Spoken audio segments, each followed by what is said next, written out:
नमस्कार दोस्तों, स्वागत है आप सभी का हमारे न्यूज 20 टीवी पर। दोस्तों, मैं आज आपके लिए लाया हूं देश और दुनिया की 20 बड़ी खबरें। तो आपको एक एक करके सभी खबरें विस्तार से बताई जाएगी, तो वीडियो को अंत तक देखें। तो चलिए शुरुआत करते हैं आज की पहली खबर के साथ। दोस्तों, आज की पहली खबर चाइना और अमेरिका के बारे में है। दोस्तों, साउथ चाइना सी को लेकर ट्विटर पर भिड़े अमेरिका और चीन। यूएस ने भी बोली आपके वजूद से पहले हम आजादी के पक्षधर।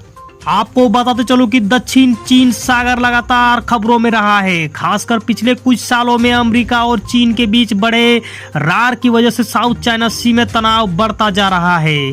ताजा अपडेट यह है कि 7वीं अमेरिकी फ्लीट ने ट्वीट कर बताया कि Carl Wilson carrier strike group समूह 2021 में तैनाती के दौरान पहली बार दक्षिण चीन सागर में ऑपरेट रहा है। वही दूसरी खबर दोस्तों, राकेश टिकैत का बड़ा बयान। दिल्ली बॉर्डर की तरफ करनाल में एक और पड़ाव। आपको बताते चलो कि करनाल में किसान नेताओं की मांग को खारिज कर दिया गया है। करीब 3 घंटे तक चली बातचीत के दौरान प्रशासन ने मांग मानने से इनकार कर दिया। इसके बाद किसान नेताओं ने प्रेस वार्ता की। प्रेस वार्ता के दौरान किसान नेता योगेंद्र यादव ने कहा कि सरकार की मंशा पहले से ही स्पष्ट थी। राकेश टिकैत ने कहा अब यहाँ पर दूसरे प्रदेशों से भी किसान आएंगे। वही दोस्तों, ब्रह्मपुत्र नदी में नाव डूबने का वीडियो हो रहा है वायरल। आपस से टकरा कर डूबी 2 नाव, 100 से ज्यादा लोग सवार थे। 30 ने तैरकर जान बचाई, 70 की तलाश जारी। आपको बताते चलो कि असम जोरहाट में बुधवार शाम एक बड़ा हादसा हुआ है। यहाँ ब्रह्मपुत्र नदी में 100 से ज्यादा यात्रियों को लेकर जा रही 2 नाव आपस में टकरा गई। हादसे के बाद 30 लोगों ने किसी तरह तैरकर अपनी जान बचाई। 70 से ज्यादा लोगों की तलाश की जा रही है, इनमें महिलाएं और बच्चे भी शामिल है। वही दोस्तों, झारखंड से खबर है। नमाज के लिए अलग कमरे को लेकर बीजेपी का जबरदस्त प्रदर्शन। लाठीचार्ज में प्रदेश अध्यक्ष को लगी चोट, मरांडी को पीटने की कोशिश। आपको बताते चलो कि झारखंड विधानसभा में नमाज के लिए अलग कमरे के आवंटन को लेकर बीजेपी ने बुधवार को विधानसभा का घेराव किया। इस दौरान जबरदस्त विरोध प्रदर्शन किया गया। कार्यकर्ता बैरिकेडिंग को तोड़कर आगे बढ़ने लगे तो पुलिस ने वाटर कैनन का इस्तेमाल कर रोकने का प्रयास किया। इसके बाद लाठीचार्ज कर दिया। वही तेजस्वी यादव से मिले चिराग पासवान। पिता की पहली बरसी में शामिल होने का दिया निमंत्रण। आपको बताते चलो कि चिराग पासवान अपने पिता और दिवंगत केंद्रीय मंत्री रामविलास पासवान की पहली बरसी पर पटना में एक कार्यक्रम का आयोजन कर रहे हैं। इसमें शामिल होने के लिए उन्होंने प्रधानमंत्री नरेंद्र मोदी, गृह मंत्री अमित शाह, रक्षा मंत्री राजनाथ सिंह, कांग्रेस नेता सोनिया गांधी, मुख्यमंत्री नीतीश कुमार और राजद के राष्ट्रीय अध्यक्ष लालू प्रसाद यादव को नेता दिया है। इसी सिलसिले में बुधवार को उन्होंने बिहार के नेता प्रतिपक्ष तेजस्वी यादव से मुलाकात की। वही गेहूं और सरसों समेत 6 रबी फसलों की एमएसपी में मोदी सरकार ने किया बड़ा इजाफा। आपको बताते चलो कि केंद्र सरकार ने बुधवार को मौजूदा फसल फर्श के लिए गेहूं और सरसों समेत 6 रबी फसलों के न्यूनतम समर्थन मूल्य में इजाफे का ऐलान किया। गेहूं की एमएसपी 40 रुपये प्रति क्विंटल बढ़ा दी गई। इजाफे के बाद 2015 रुपये प्रति क्विंटल की न्यूनतम कीमत पर गेहूं की खरीद होगी। वही भारत को करना है फैसला। अफगानिस्तान मसले पर एक्शन में डोभाल। कल CIA चीफ और आज रूसी NSA से होगी बात। आपको बताते चलो कि तालिबान के आने के बाद अफगानिस्तान में बदले हालात के बीच भारत और रूस, इन दोनों देशों के बीच आज महत्वपूर्ण बातचीत होने वाली है। राष्ट्रीय सुरक्षा सलाहकार अजीत डोभाल और रूस के राष्ट्रीय सलाहकार निकोले पेत्रुसेव के बीच कई मुद्दों पर बातचीत होगी। निकोले पेत्रुसेव 2 दिन के भारत दौरे पर है। इस बातचीत में अफगानिस्तान तो मुद्दा रहेगा ही, साथ ही पाकिस्तान की भूमिका को लेकर भी बातचीत होगी। वहीं बीजेपी ने 5 राज्यों में चुनाव प्रभारियों का किया ऐलान। यूपी में धर्मेंद्र प्रधान, पंजाब का शेखावत को जिम्मा। आपको बताते चलो कि उत्तर प्रदेश, उत्तराखंड, पंजाब सहित 5 राज्यों में अगले साल विधानसभा चुनाव होने वाले हैं और केंद्र में सत्तारूढ़ भारतीय जनता पार्टी ने भी तैयारियां शुरू कर दी है। पार्टी ने बुधवार को 5 राज्यों के प्रभारियों के नाम का ऐलान कर दिया है। सबसे अहम कहे जा रहे उत्तर प्रदेश का प्रभारी केंद्रीय मंत्री धर्मेंद्र प्रधान को बनाया गया है। बीजेपी ने यूपी में प्रधान समेत 8 केंद्रीय मंत्रियों की तैनाती की है। इसके अलावा पंजाब की जिम्मेदारी कैबिनेट मंत्री गजेंद्र सिंह शेखावत को मिली है। वहीं यूपी से खबर दोस्तों, अटल बिहारी वाजपेयी को हराने वाले के नाम पर यूनिवर्सिटी बनाएगी योगी सरकार। आपको बता चलो कि उत्तर प्रदेश में प्रधानमंत्री नरेंद्र मोदी पूर्व पीएम अटल बिहारी वाजपेयी को इलेक्शन में हराने वाले जाट राजा के नाम पर विश्वविद्यालय की नींव रखने वाले हैं। 14 सितंबर को राजा महेंद्र प्रताप सिंह के नाम पर विश्वविद्यालय की नींव रखेंगे। यूपी चुनाव से पहले इसे जाटों को संतुष्ट करने का प्रयास माना जा रहा है।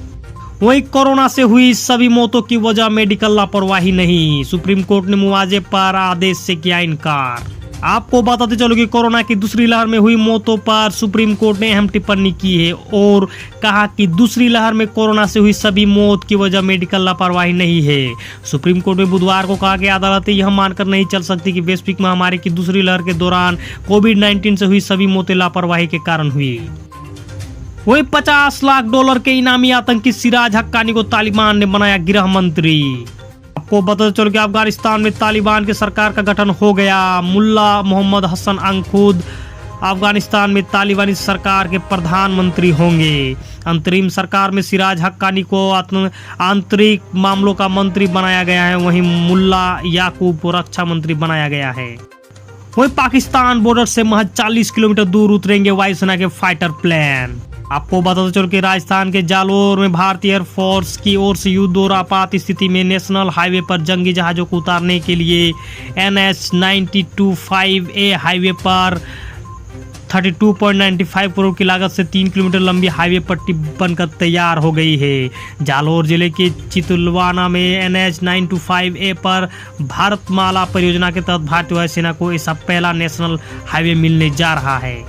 वहीं यूपी विधानसभा चुनाव की खबरें। AIM चीफ असदुद्दीन ओवैसी बोले सपा पहल करे तो गठबंधन को तैयार। आपको बताते चलो कि ऑल इंडिया मजलिस इत्तेहादुल मुस्लिमीन के अध्यक्ष व सांसद असदुद्दीन ओवैसी ने कहा है कि उनकी पार्टी सपा के साथ गठबंधन के लिए तैयार है। ओवैसी ने कहा कि हम तो तैयार है मगर पहल उनको करनी होगी, मुसलमान कोई गुलाम नहीं है। ओवैसी ने यह बात मंगलवार को प्रेस वार्ता में कही। उन्होंने सपा मुखिया अखिलेश यादव पर तंज कसते हुए कहा कि मुसलमान आपकी गुलामी करता रहे, आपको वोट दे और जब हिस्सेदारी की बात होती है तो आप बात नहीं करते।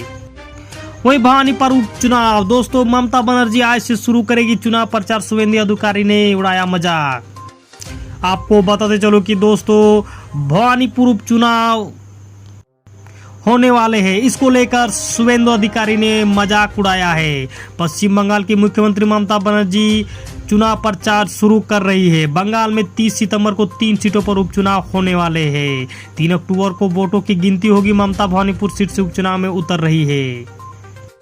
वहीं CBI का खुलासा। मनसुख हिरेन को मारने के लिए पूर्व एनकाउंटर स्पेशलिस्ट प्रदीप शर्मा ने ली थी बड़ी रकम। आपको बताते चलो कि दोस्तों CBI ने एक नया खुलासा किया है। दोस्तों CBI ने कहा कि चार्जशीट में सामने आया कार हिरेन की थी जो वाजे ने उधार ली थी, लेकिन घटना के कुछ हफ्ते पहले उसके पास वापस आ गई थी। वहीं तालिबान को चीनी वित्तीय मदद पर पूछा गया सवाल तो जो बाइडेन ने दिया जवाब। आपको बताते चलो कि अफगानिस्तान में तालिबान की ओर से सरकार के दावे के बाद अमेरिका की भी प्रतिक्रिया आई है। चीन तालिबान के वित्तीय लिंक पर अमेरिकी राष्ट्रपति जो बाइडेन ने कहा है कि चीन तालिबान के साथ कुछ समझौता कर लेगा। उन्होंने कहा कि चीन की तालिबान के साथ असल समस्या है और इस प्रकार उनके पास यह विश्वास करने का कारण है कि चीन अफगानिस्तान के नए शासकों के साथ कुछ समझौता करेगा। वहीं इंडोनेशिया से खबर है दोस्तों, जकार्ता जेल में हुए हादसे में 41 कैदी जिंदा जले। 1200 से की क्षमता वाली इमारत में 2000 से ज्यादा कैदी रखे गए थे। वहीं इंडोनेशिया की राजधानी जकार्ता की जेल में बुधवार सुबह भीषण आग लग गई। इस हादसे में 41 कैदियों की मौत हो गई और 39 बुरी तरह से झुलस गए।